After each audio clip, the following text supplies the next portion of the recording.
बच्चों, आज मैं तुमसे वही बात कहने आया हूँ जो खुद भगवान श्री कृष्ण ने अर्जुन से कही थी। उठो, जागो और तब तक मत रुको जब तक लक्ष्य की प्राप्ति न हो जाए। आज तुम्हारा रणभूमि में कोई युद्ध का मैदान नहीं, तुम्हारा रणभूमि है तुम्हारा किताबें और सपने, तुम्हारा गांडीव है तुम्हारा पेन, और तुम्हारा दुश्मन कोई और नहीं बल्कि तुम्हारी आलस्य, डर और टालमटोल है। क्यों पढ़ाई से भागते हो? जरा सोचो, जब भी किताब खोलते हो नींद क्यों आती है? क्यों मोबाइल उठाते ही दिमाग तेज हो जाता है लेकिन किताब खोलते ही भारी लगने लगता है? क्योंकि तुम्हारा मन आसान रास्ता चुनता है।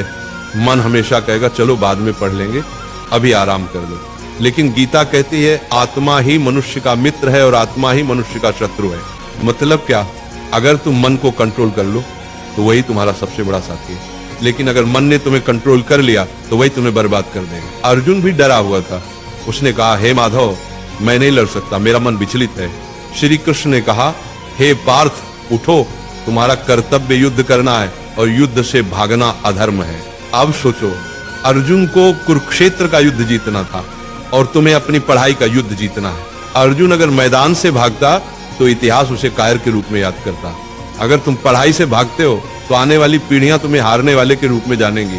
गीता का सबसे बड़ा संदेश है कर्म करो, फल की चिंता मत करो। आज अगर तुम 5 घंटे पढ़ते हो तो तुरंत रिजल्ट नहीं दिखेगा, लेकिन ये मत सोचो कि मेहनत बेकार जा रही है। हर दिन का पसीना, हर दिन की पढ़ाई तुम्हारे अंदर ज्ञान और आत्मविश्वास का पहाड़ खड़ा कर रही है। फल अपने समय पर आएगा और जब आएगा तो दुनिया तुम्हारे कदम चूमेगी।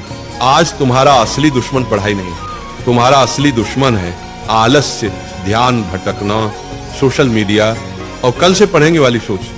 गीता कहती है संयम ही सच्ची विजय है। अगर तुम अपने दिमाग को मोबाइल से हटाकर किताबों पर टिकाना सीख गए तो तुम वही विद्यार्थी बन जाओगे जिसे देखकर लोग कहेंगे ये लड़का भगवान की दी हुई मिसाल है। याद रखो, अर्जुन ने युद्ध इसलिए जीता क्योंकि श्री कृष्ण उसके साथ थे। तुम्हारे पास भी श्री कृष्ण है, तुम्हारे गुरु, तुम्हारी किताबें और तुम्हारा विश्वास। जब भी थक जाओ ये मंत्र याद करो, उठो अर्जुन, पढ़ाई तुम्हारा धर्म है, पढ़ाई तुम्हारा कर्म है। तुम्हारा धर्म अभी सिर्फ एक है, पढ़ाई। बाकी सब इंतजार कर सकता है लेकिन समय नहीं। वक्त निकल गया तो कोई गुरु तुम्हें नहीं बचा पाएगा। अर्जुन ने मैदान में खड़े होकर कहा था, हे माधव, अब मैं तैयार हूं, अब मैं अपने धर्म का पालन करूंगा। आज तुम भी वही कहो, हे प्रभु, अब मैं आलस्य से लड़ूंगा, अब मैं किताबों को अपना धर्म मानूंगा। आज से तुम पढ़ाई से भागोगे नहीं, आज से तुम किताब को दुश्मन नहीं बल्कि सबसे बड़ा मित्र मानोगे। आज से तुम वही विद्यार्थी बनोगे जिसे देखकर माँ बाप की आंखें गर्व से भर जाएंगी। याद रखना, पढ़ाई ही तुम्हारा युद्ध है, मेहनत ही तुम्हारी गीता है और सफलता ही तुम्हारी विजयश्री है। और एक बात नाम जाप किया करो, राधा राधा 24 घंटा। यदि आप ठाकुर जी और राधा रानी से सच्चा प्रेम करते हैं तो कृपया चैनल को सब्सक्राइब करें और कमेंट में राधा राधा अवश्य लिखें।